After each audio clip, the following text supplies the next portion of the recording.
Hello everyone, welcome to the Coulee Craft Corner. My name is Sierra and today I just wanted to talk about how I've been storing ephemera.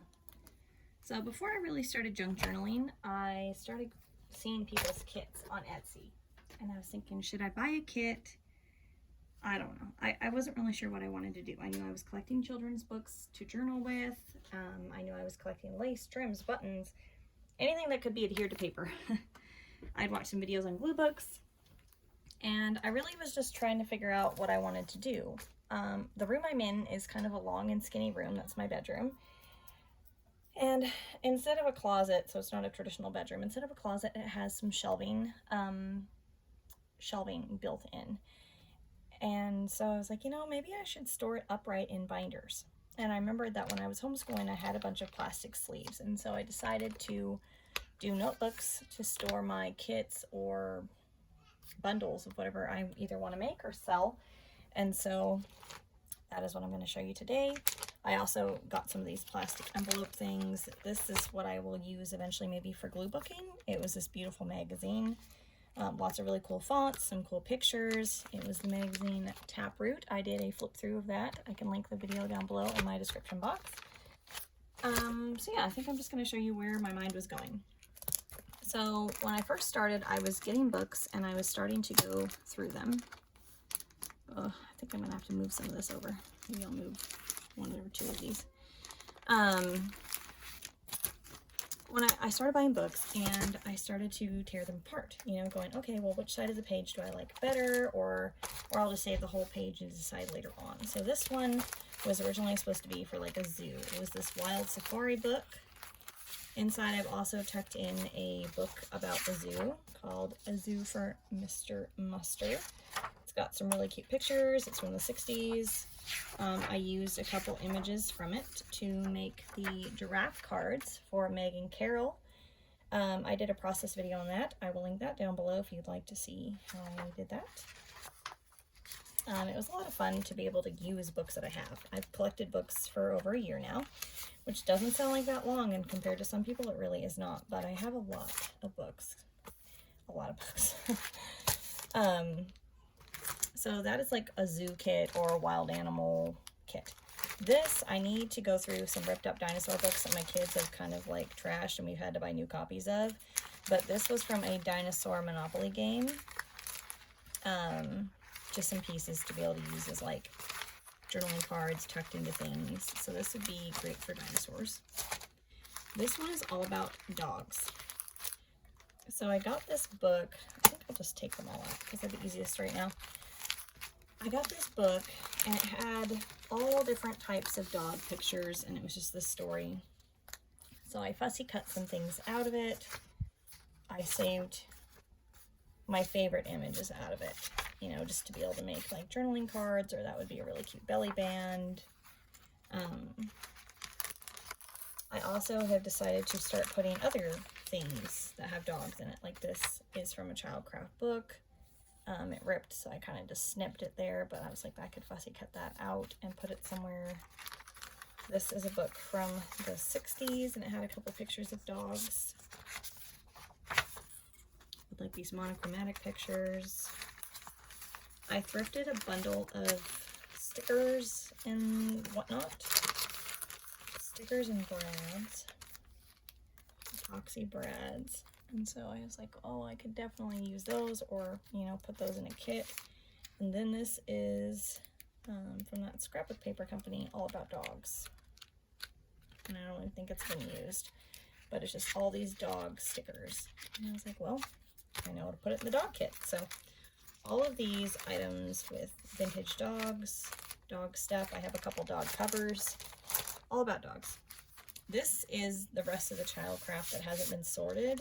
I just put all the child craft from a 1954 book all together so I could keep it. I thought maybe I could make a snippet roll out of child craft stuff, or maybe I will just obviously use it like this one can go in the dog one. In fact, it should. I'm gonna put it there now.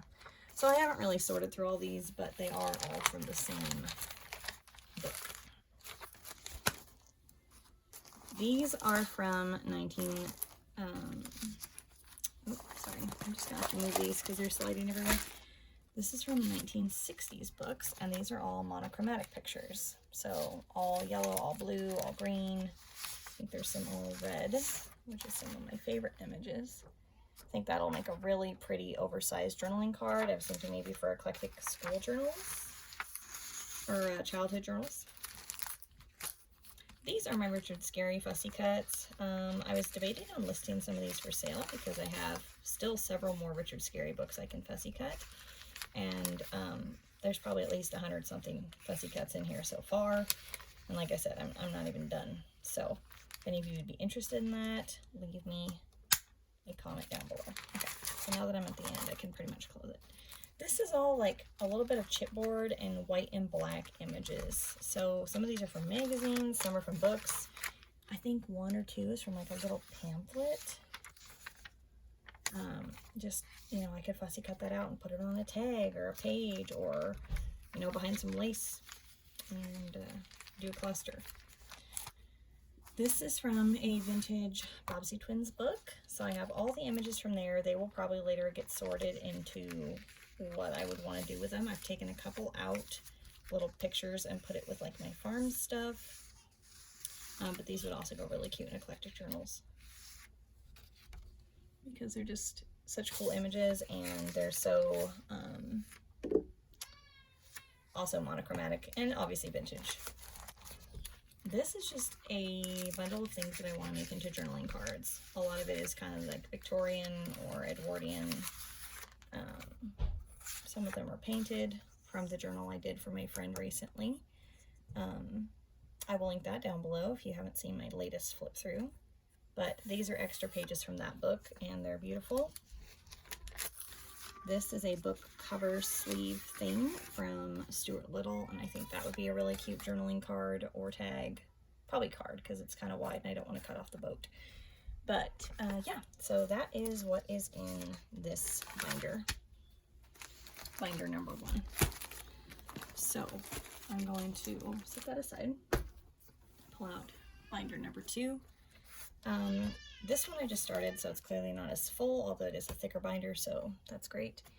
So this is where I'm putting all of my, not all of my, some, what I can fit in here right now, of pages from cookbooks.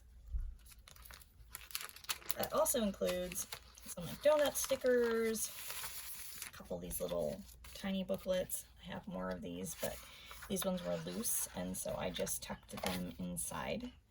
This is from the 90s, 1991. All about your food dehydrator. So these just might make like background pages. I like that the text was brown because I really don't have a lot of text that's brown. So, you know, time and a place for everything, right? I actually really like the images in here. I think they're kind of cute. The color is a little strange. Like it's not my favorite color. I wish it was like blue or something, but still, I like the images themselves. See the copyright on this one? It might not tell me. Printed in the US. Okay, no date on that one. And then some of this is from a paper bundle that Carol from Crinkled Path was selling. And she graciously sent me one to look over, and so I can't wait to use some of these in the cookbook that I will be doing in February. I will be doing a collaboration with another creator on here. I don't know if she wants me talking about it yet, so like who she is or what we're doing. So I'm not going to mention a whole lot of details, just out of respect for her. I will have to talk to her about that. But Carol had some really beautiful aged pages. Like how beautiful of a card would that be? I'm going to be using a Betty Crocker cookbook when I do mine. I might do a few, actually, because I do have quite a few cookbooks to be able to make into journals. So anyways, Carol, if you're watching this, thank you for your paper bundle. You have some beautiful aging on your pages. I love them. So they will be making their way into the journals. Raggedy Ann and Andy, I'm going to be doing something for a friend with these, I think, and I'm potentially going to make a Raggedy Ann and Andy book out of the one that I have about the circus. It'll just be kind of a circus one, and then obviously elements of Raggedy Ann and Andy will be in there. This is one that the cover was rough, of Hansel and Gretel. Some of the pages are drawn on, so, but I don't know which side of the page I want. but I don't want to keep the books down with my books in case they get ripped up since they don't have a cover. And this is a book from the 50s, 1953. It's got really cute images, I think for an eclectic journal or retro children's journal. That might make its way into my cat journal. So yeah, I'm just trying to tuck in like little books in here, booklets, things that I don't want to get lost, but will also pull from. Sorry, when the time comes. These are vintage children's images that I want to make into something. So either, you know, fold it into a page eventually, or journaling cards. This is from the Scuffy the Tugboat, which the pages aren't in here because they were oversized. This is from Cinderella, a Dick and Jane. This is from a little golden book about cats and colors, but it's drawn on this side. So I was going to use this side and this side, or that one's fine. But they didn't actually have cats in them, so I didn't put them in my cat folder.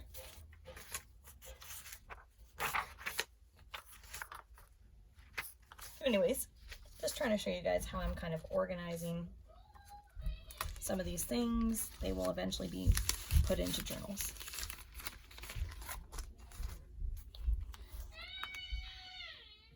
All right, I'm back. I had to pause for a sec. All right, and this is leftover items and or things that I'm going to use in the farm journals. So it's got like duck images, chickens, this little quote thing I thought was kind of cute, pictures of like this lady with chickens,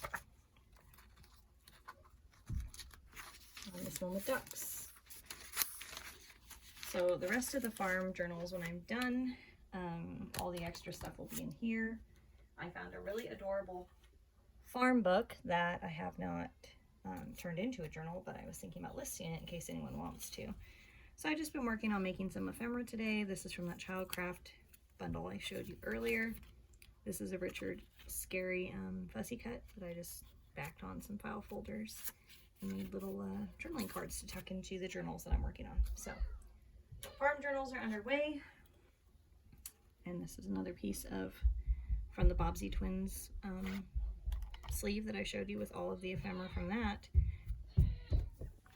Hey guys, sorry, like I was saying, this is from that Bobbsey Twins book in the sleeve of items that I was showing you from that vintage book. It's the Bobbsey Twins in the Country. I'm using it to make a journal right now, and so I wanted to put a couple pictures from the original book in there. So I just backed this, and it's going to get glued on as a pocket to cover a page that I believe has some text. And so I figured that would be kind of a cuter element than what's currently on the page. So just goes to show I am using some of this stuff in my projects, which I'm really happy about. I don't want to just be hoarding it. This is all vintage pages from a book I took apart that talked about history from, I believe, 1600s to the early 1900s. Yeah, I'm not going to necessarily go too much into that, but that is what is in there, just vintage stuff. And then what I couldn't fit in there were like, well, this is my farm folder, but I have a folder somewhere around here that had extra pages, like not book pages necessarily, but like offcuts from scrapbook paper and all that kind of stuff.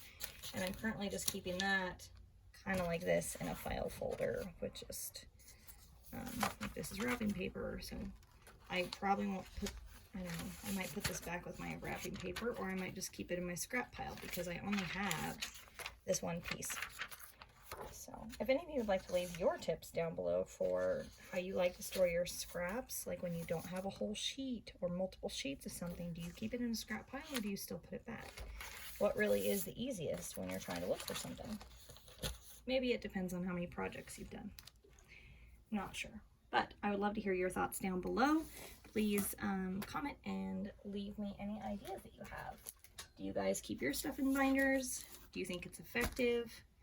Obviously, it's only as effective if you remember that the binder is there to use, which fortunately I do. So, all right, guys, thanks so much for joining me today. I hope you guys have a good rest of your weekend, and I will talk to y'all soon. Bye.